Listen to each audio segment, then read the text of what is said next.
Hello, everybody. Happy Tuesday. I wanted to go live today and talk about basically why it's not always good to agree with your prospect says. So I was talking to one of my clients and I noticed this big trend on all of his calls. He was just like, absolutely, exactly. I totally agree. And I've seen in a lot of scripts that they say the same thing. They always say to just agree with everything the prospect's saying. But this can feel like really inauthentic, actually, if you just, say absolutely, exactly the whole time. Um, for a number of reasons, that it's not a great idea if you want to actually sell them something. One is it comes off as inauthentic, like, okay, yeah, you're kind of bullshitting me. Two, if you're agreeing with everything they do, then they've got everything they need, and why do they need to work with you? Like, you need to show them something that they don't know. So there's a way to disagree with somebody without it being like rude. So, for example, if somebody says something like, you know, I have started blogging and I really like blogging and I think that that's the best strategy to get clients, but it's taking up a lot of my time. And you would say something like, yeah, so we wouldn't recommend blogging as the first thing you do to get direct business. There are other ways that are a more direct line to income and that kind of thing. So you're like disagreeing, but educating them at the same time. So, for example, if you were helping coaches and someone has too broad of an approach, they're like, yeah, I do all kinds of health. I do like the nutrition and the exercise and Chinese and Western and Eastern medicine and blah, blah, blah, blah. You would tell them, like, yeah, so it sounds like you probably need to niche down. And this is somewhere where we see a lot of success is when you take an exact angle. For example, I worked with a life coach who worked with women who were shy, and she helped them become confident. And that's just an aspect of life coaching that it's not that she doesn't help them with the other areas that she learned in life coaching, but it's that that's what she leads with. So it's really easy. And that's what she enjoyed the most, was helping women who were shy become confident. So it's really something she's passionate about. It's easy to target that messaging and it's easy to target that person.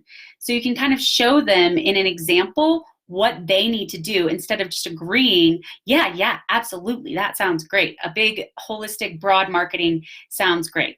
Or the other day I was talking to somebody who said, I've been implementing this script and I'm not selling anything. And I know that it's something that I'm doing wrong, which I hate hearing, by the way, you guys. That is such a discouraging thing to think about yourself. And I had to disagree with them and say, actually, a lot of people think that, but it's just that it's not a customized script for them. So just because it worked really well for somebody else does not mean that it works really well for you. And there's nothing wrong with you. Like, if you've given it a good shot, it's time to try something new. The definition of insanity is doing the same thing and expecting a different result, right? So you want to try something that's more customized to you, and that's okay. Like, that works for that person and their personality type, but you're a different person and you have a different product and a different personality. So the way that you're like disagreeing and educating them is showing your expertise. It's positioning you as an expert. It's educating them, and it's giving them a little bit of value, because if you give them a little bit of value or a result or a nugget that they can like take home, that's going to sell them more than your words ever will. Because if you're able to get them a result or like an aha moment, hey, Alex, or Alec, sorry, hey.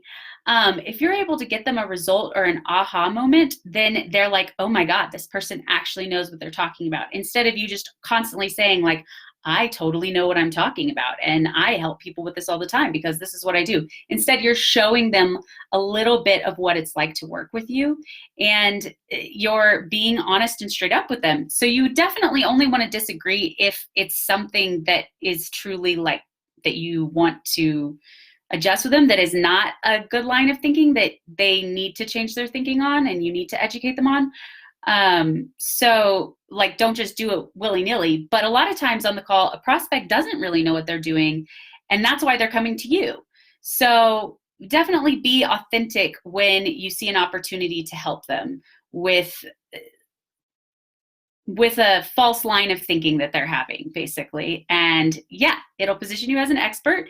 It will make you seem genuine. It'll give them a little bit of value and a little result. And even better if you can weave in a story that's an example, because people learn with stories. It does come down to being a person of value. I totally agree, Alec. I always like to leave all my sales calls. I want them to leave with some kind of value that they can implement. Because if they get a result with you, they will come back straight up. So a lot of the scripts right now are extremely vague. Like you're purposely vague because the idea is that if you give them anything of value that they'll walk away and do it on their own.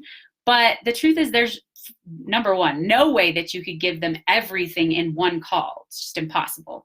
And two, if they're going to like run off with one piece of the whole puzzle and try to implement it, then they weren't your ideal client anyway. They probably weren't going to buy it anyway. Like that's ridiculous for them to think that they could just, have this one piece that they run off with. So it's more important to be like genuinely helpful and clear and to show what you're going to do for them with an example. And I was saying that people learn through stories, not facts. That's how they remember. So stories and metaphors are really key for clarity on your pitch. So whenever you're, talking to them, you want to explain, like I explained that one story about the girl, the life coach who focused on shy women and making them confident. So that's definitely as many stories and examples and metaphors as you can include, because a confused mind says no. You want them to be clear on what you do and how you make an impact on them, and you want to connect it to their end goal. That's all different stuff. I just wanted to talk about how you shouldn't always say absolutely, exactly, and I totally agree. And that's why. So anyway, I hope you guys close a lot of business and have a wonderful week. Talk to you later.